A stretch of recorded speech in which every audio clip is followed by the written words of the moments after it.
The sun was setting over the city, painting the sky in shades of orange and pink. The towering buildings that reached for the heavens were lit up with neon lights, casting a glow on the streets below. People moved about their lives, some rushing home after work, others heading out to enjoy the evening. It was a typical day in New Chicago, except for one thing. An announcement had been made earlier that morning. In the heart of the city stood the Grand Auditorium, a massive structure built entirely of glass and steel. Its design was sleek and modern, reflecting the technological advancements of the era. Inside, thousands of people gathered, filling every seat available. Reporters from all corners of the globe crowded near the stage, cameras flashing as they jockeyed for position. The air buzzed with anticipation. Everyone wanted to know more about the trial, a mysterious event that had captured the world's attention. Dr. Logan Hayes stepped onto the stage, his presence commanding immediate silence. He was a tall man with sharp features, dressed in a crisp black suit. His piercing blue eyes scanned the crowd before he began speaking. "Ladies and gentlemen," he said, his voice deep and steady, "today marks the beginning of something extraordinary. For years, humanity has sought ways to push its limits, to test our strength, intelligence, and resilience. Today, we unveil the trial." A holographic display flickered the light behind him, showing images of dense jungles, barren deserts, and alien landscapes. "This is no ordinary challenge," Dr. Hayes continued. "It is designed to simulate extreme conditions found nowhere else on Earth, or beyond. Participants will face physical, mental, and emotional obstacles unlike anything they've ever encountered." As he spoke, whispers rippled through the audience. Some looked excited, while others appeared uneasy. Among them sat Emma Carter, a young girl who seemed out of place amidst a sea of adults. She was only 17, with long brown hair tied back into a ponytail and bright green eyes that sparkled with curiosity. Unlike most people around her, she wasn't fidgeting or chatting nervously with neighbors. Instead, she sat quietly, absorbing every word Dr. Hayes said. Emma came from a small town far removed from the hustle and bustle of New Chicago. Her parents ran a modest bookstore, and she spent much of her childhood reading novels and solving puzzles. She didn't have any special training or connections, just a natural talent for seeing patterns where others saw chaos. That's why she couldn't believe it when she received the invitation to participate in the trial. At first, she thought it was a mistake.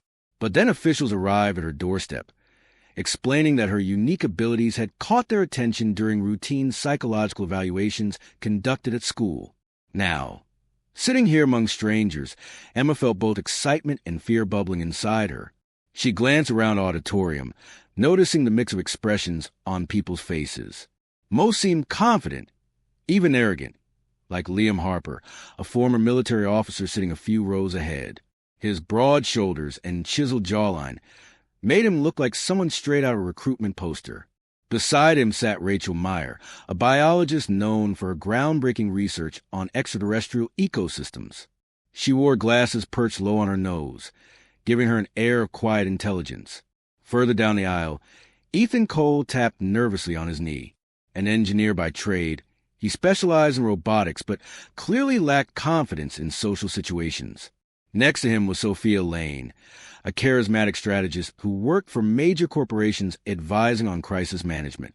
Her poise and charm stood out, making her appear almost regal compared to the others.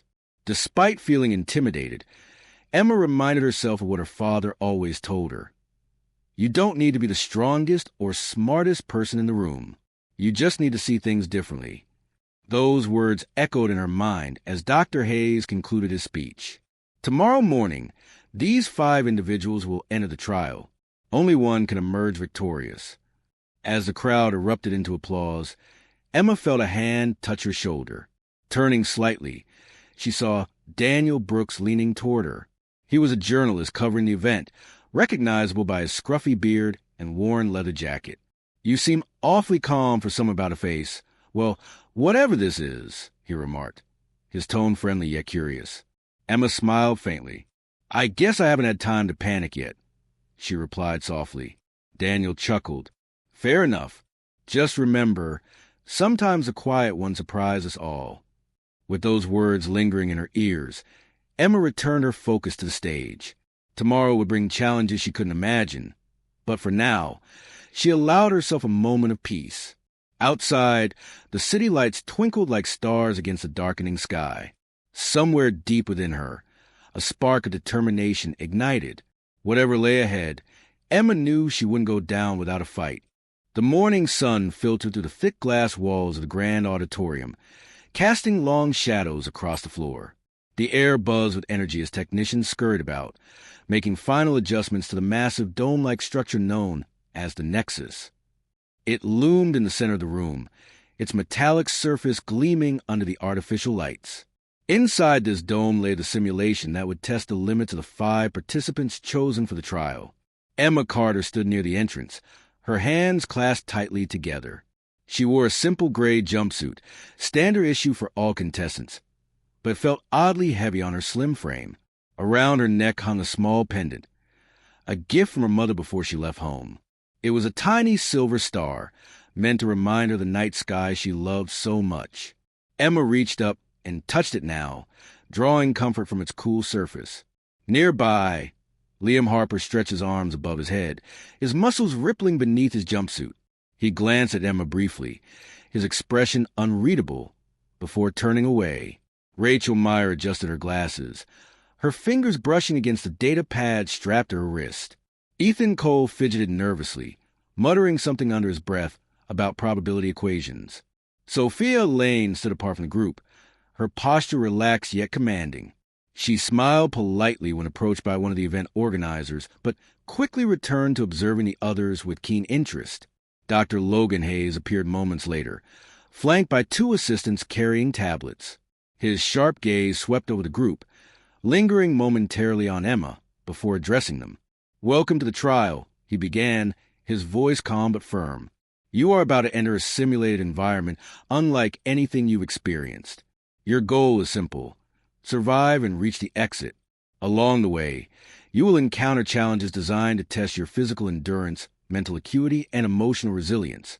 He paused, letting his words sink in. "Remember, teamwork may be your greatest asset or your greatest liability. Trust wisely." With that, he gestured toward the dome. A section of its wall slid open, revealing a dimly lit tunnel leading inside. "Good luck." One by one, the participants stepped forward, their footsteps echoing softly as they entered the Nexus. The tunnel twisted and turned, eventually opening into a vast jungle. Towering trees with luminous leaves stretched high above them, casting dappled light onto the forest floor. Strange bird-like creatures flitted between branches, their calls haunting and unfamiliar. The air smelled earthy, tinged with a hint of something metallic. "This doesn't look real," Ethan muttered, his voice trembling slightly. "It's too perfect." "It isn't supposed to be real," Rachel replied curtly. "It's a simulation. Focus on what matters." Emma scanned the area, taking in every detail. Her eyes darted from the glowing plants to the dense underbrush. Something felt off, though she couldn't quite put her finger on it. Before she could say anything, Liam spoke up.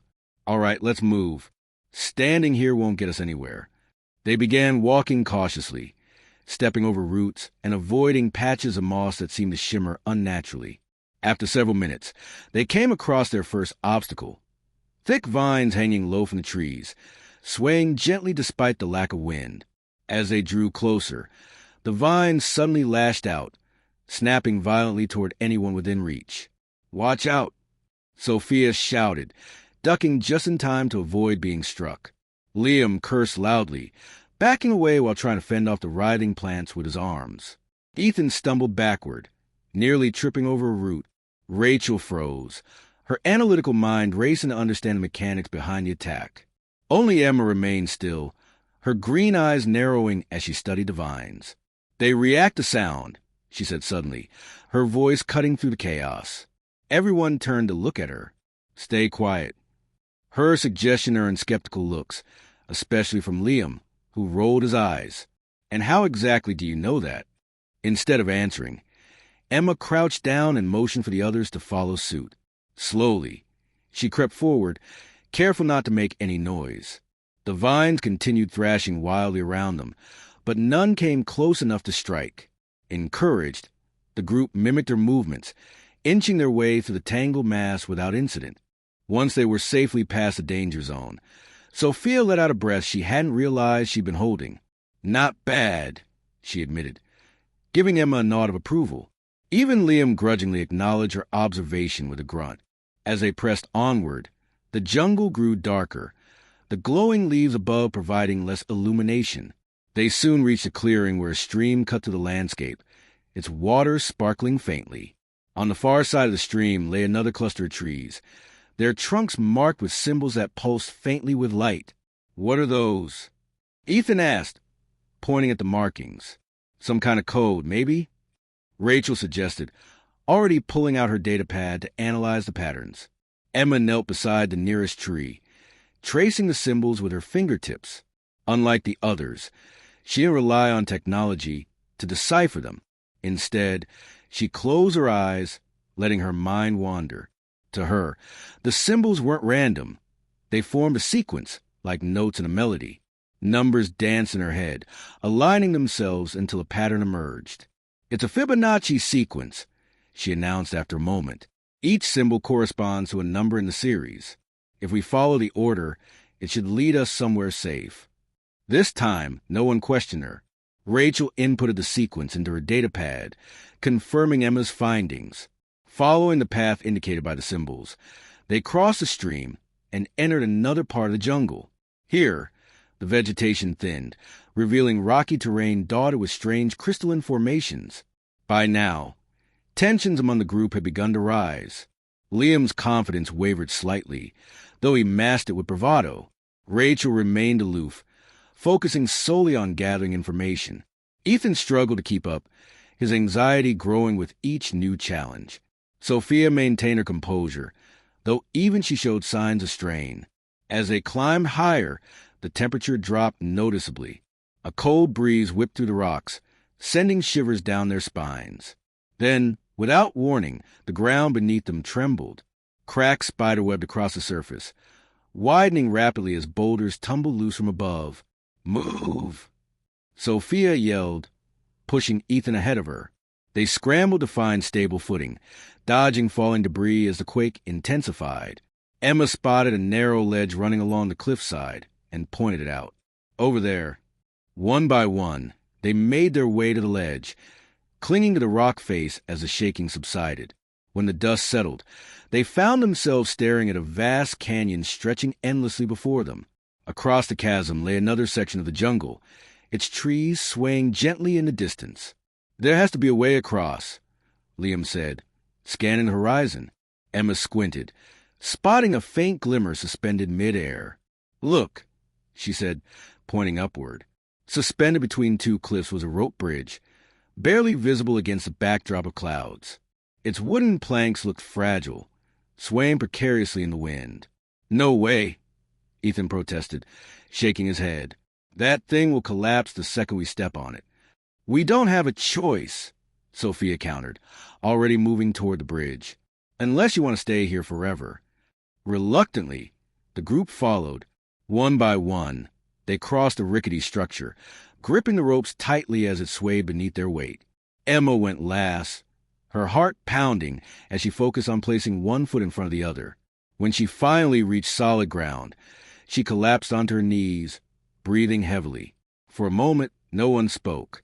They simply stood there, catching their breath and taking stock of their surroundings. The jungle ahead seemed quieter, almost serene compared to the chaos they'd just endured. But Emma knew better than to let her guard down. This place was unpredictable, and the worst was likely yet to come. The air grew heavier as the group ventured deeper into the jungle. The trees here were taller, their branches intertwining to form a dense canopy that blocked out most of the light. Shadows danced eerily on the forest floor, and the silence was unsettling.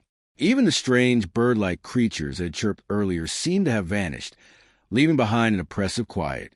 Emma walked to the back of the group, her eyes scanning the surroundings with intense focus. She couldn't shake the feeling that they were being watched, though she saw no signs of movement.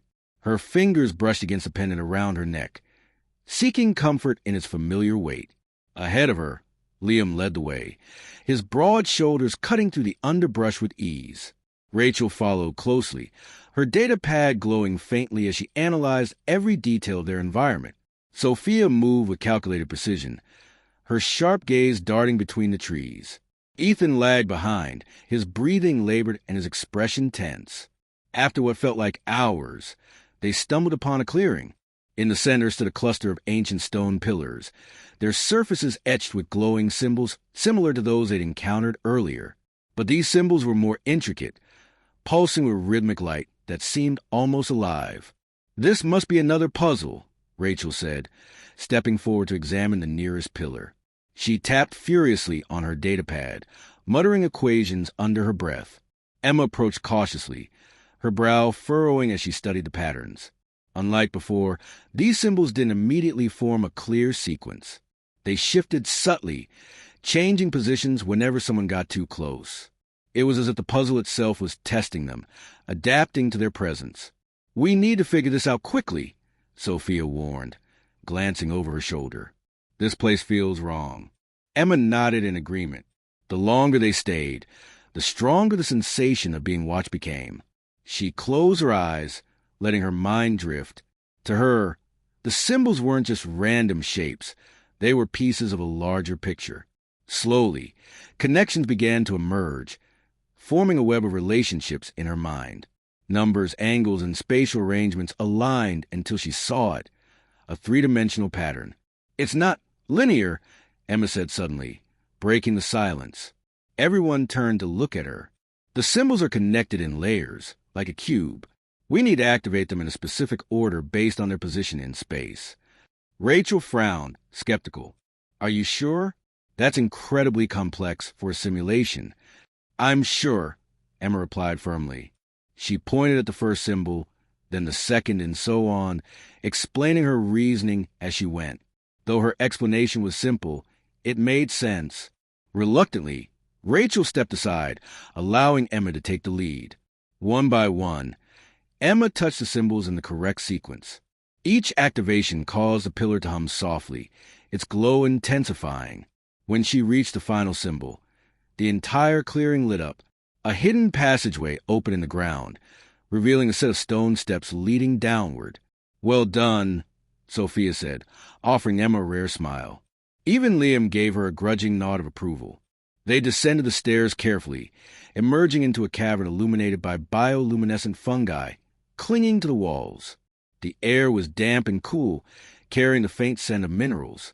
At the far end of the cavern stood a massive door carved from obsidian, its surface covered in more glowing symbols.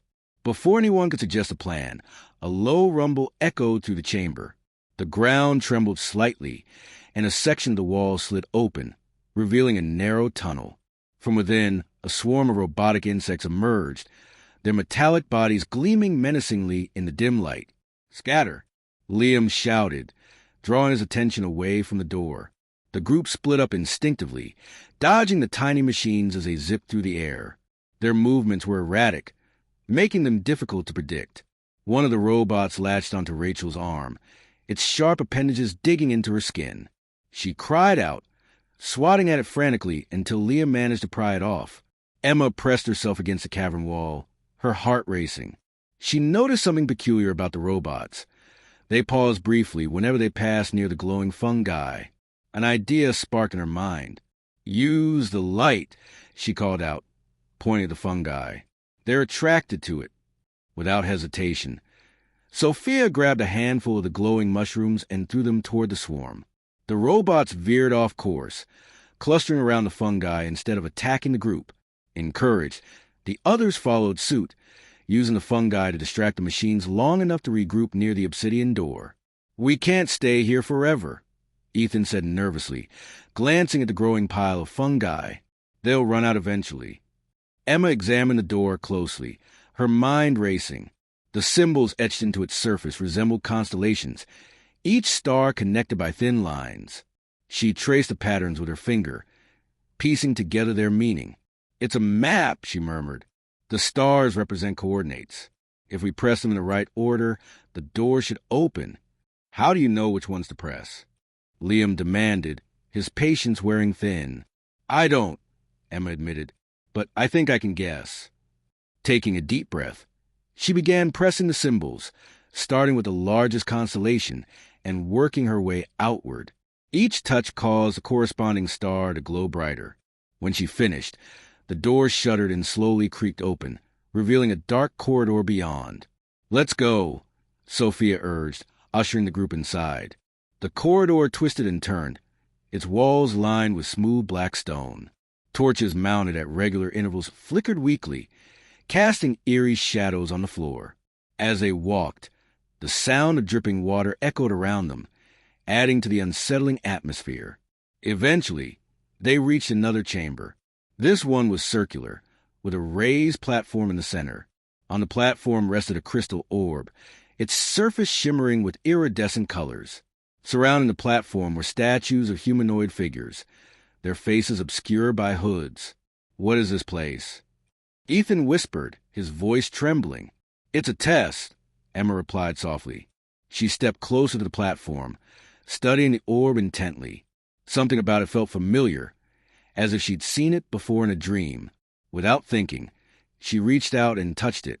The moment her fingers brushed the surface, the room erupted in chaos. The statues came to life, their stone forms cracking and crumbling away to reveal sleek, mechanical bodies beneath. Their eyes glowed red as they advanced toward the group, weapons extending from their arms. "Run!" Liam yelled, pushing past Emma. The group bolted for the exit, the robots hot on their heels. Emma tripped over a loose stone, falling to her knees. Before she could get up, one of the machines loomed over her, raising its weapon, just as it prepared to strike. Sophia tackled it, knocking it off balance. "Get up!" Sophia shouted, pulling Emma to her feet. Together, they sprinted after the others, narrowly avoiding blasts of energy that shattered the walls behind them. When they finally burst into the next corridor, the robots hesitated at the threshold, unable to follow. The group collapsed against the wall, gasping for air. "That was too close," Ethan panted, clutching his chest. Emma nodded, still shaken. She glanced back at Sophia, who was brushing dust off her jumpsuit. "Thank you," she said quietly. Sophia shrugged. "Don't mention it. Let's just hope the next challenge isn't as deadly."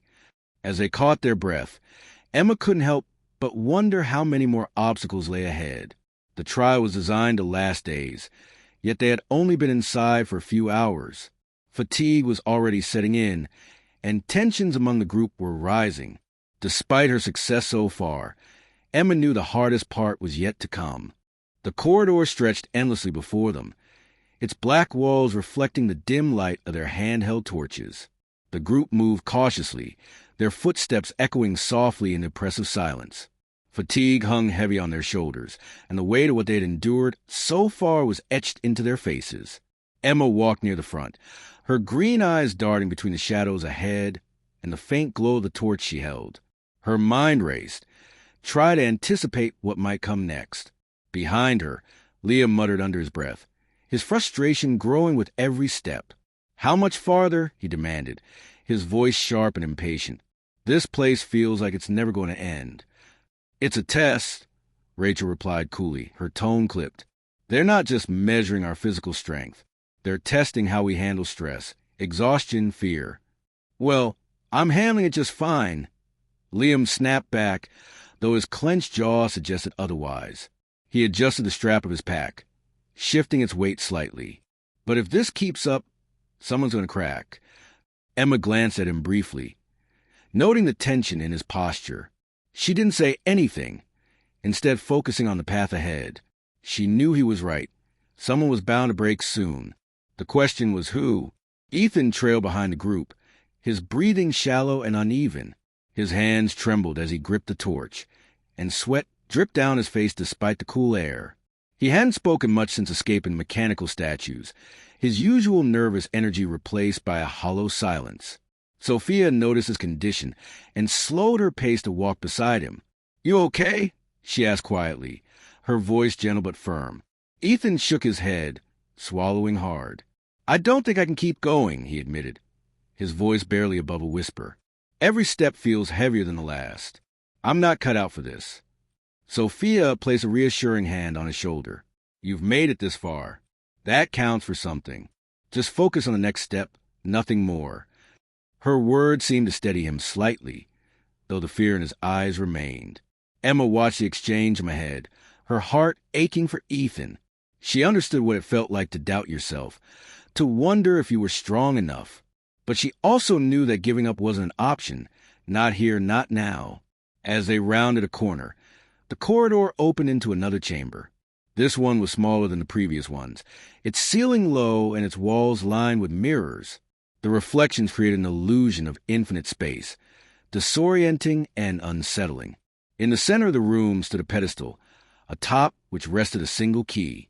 "That must be important," Liam said, pointing at the key. He started toward it, but Emma stopped him with a raised hand. "Wait," she cautioned. "It's not that simple."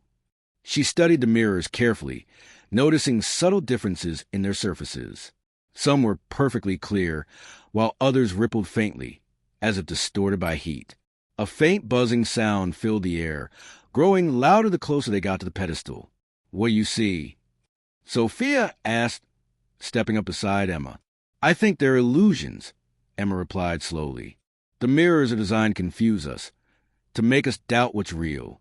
Liam scoffed. "Great. So how we know which way is safe?" "We don't," Emma admitted, "but we can't afford to guess wrong." Rachel stepped forward, her data pad glowing faintly as she scanned the room. "There's a pattern here," she said after a moment. "The distortions in the mirrors correspond to specific frequencies. If we follow the clearest reflections, we should be able to reach the key without triggering any traps." Emma nodded, trusting Rachel's analysis. Together, they began navigating the maze of mirrors, choosing paths based on clarity of their reflections.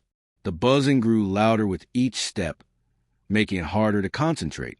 Ethan stumbled once, nearly touching a rippling mirror, but Sophia caught him just in time. When they finally reached the pedestal, Emma picked up the key cautiously.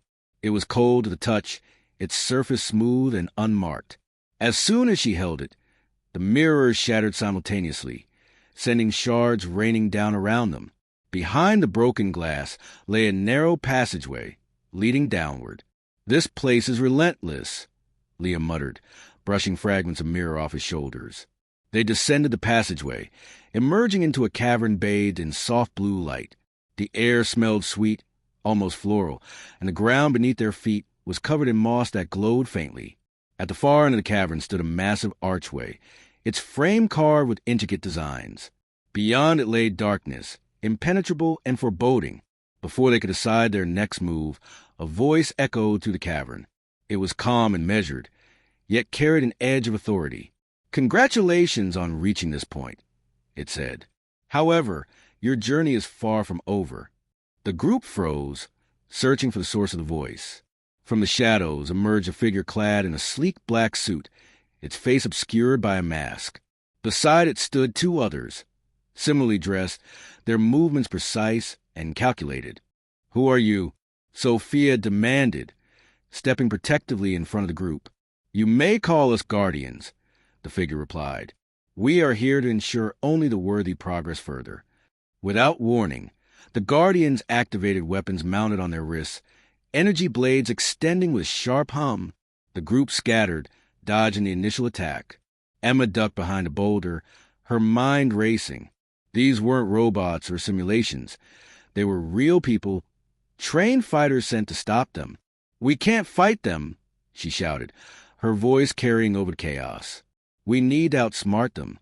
Rachel nodded, already scanning the cavern for weaknesses. "The moss.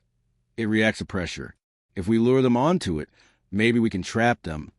Emma relayed the plan quickly, and the group worked together to execute it. Liam and Sophia drew the Guardians' attention, engaging them in combat long enough for Emma and Rachel to create a diversion. Using loose rocks and debris, they formed a makeshift barrier, guiding the Guardians toward the glowing moss. When the first Guardian stepped onto the moss, the ground gave way beneath it, pulling it into a hidden pit below. The second Guardian hesitated, realizing the trap too late. With a well-timed throw, Emma knocked it off balance, sending it tumbling into the same pit. The third Guardian retreated, disappearing into the shadows before anyone could react. "Well done," Sophia said, catching her breath. But we can't let our guard down. There might be more. Emma nodded, her expression grim. The encounter had drained them further, both physically and mentally. They pressed on, passing through the archway and into the darkness beyond. The air grew colder, and the silence became deafening. After what felt like an eternity, they reached another chamber. This one was vast, its ceiling lost in shadow. In the center stood a circular platform surrounded by holographic projections of planets, stars, and galaxies. Floating above the platform was a sphere of light, pulsing rhythmically like a heartbeat.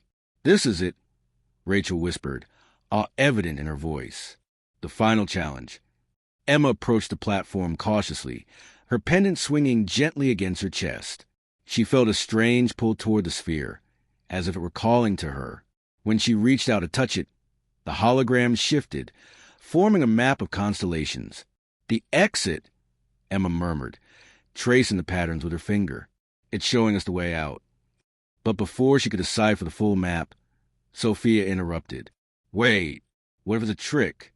What if following this leads us straight into another trap?" Emma hesitated, considering her words. Trust within the group had begun to fray, each person questioning the other's motives.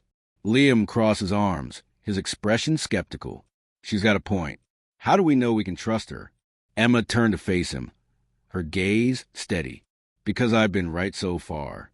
And because splitting up now would be suicide." Sophia exchanged a glance with Rachel, then nodded reluctantly. "Fine, but if this goes south, don't say I didn't warn you." With no time to waste, Emma led the group toward the indicated path.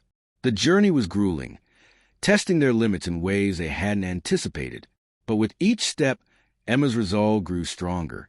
She wasn't just fighting for herself anymore. She was fighting for all of them. The final stretch of the trial was unlike anything they had faced before. The path Emma had deciphered from the holographic map led them through a labyrinthine network of tunnels, each one darker and narrower than the last. The air grew colder with every step, and the silence became so heavy it felt like a physical weight pressing down on them.